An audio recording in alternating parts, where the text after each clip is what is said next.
Here we go, guys. In this video we're going to be showing you how we installed our new concrete pad for the new Stencil-Tech HQ and office. First, it starts by getting all the correct prep work right, starting with, of course, setting your height. So we went around previously with our pins and just gave us our indication of where our heights need to be. Then by carefully placing the concrete where we need it, it's very important not to overfill the slab, as on big pours like this, having to start moving too much material at a time is an absolute backbreaker. So make sure you put just the right amount in if possible. Now we've got the boom pump here today, which is allowing us to spread that absolutely as we need it and perfectly.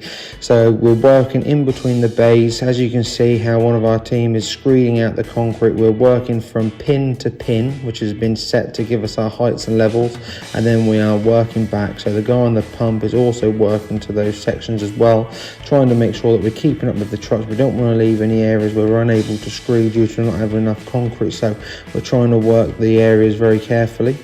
So on this pour we had about 50 cube come in, which is a hell of a lot of concrete to lay in one day, especially when you've got to power float it smooth as well. And in the current weather conditions it's very tricky, but we did have an early start and a very late finish here, but we did get the job done and it came out absolutely beautiful.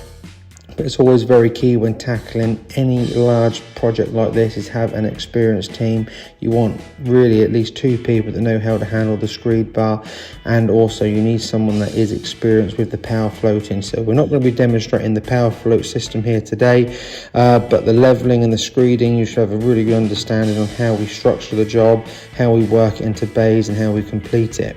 But thanks for watching, guys. There's going to be a lot more coming on about this project, and as this progresses we're going to be posting more and more. So thanks for watching.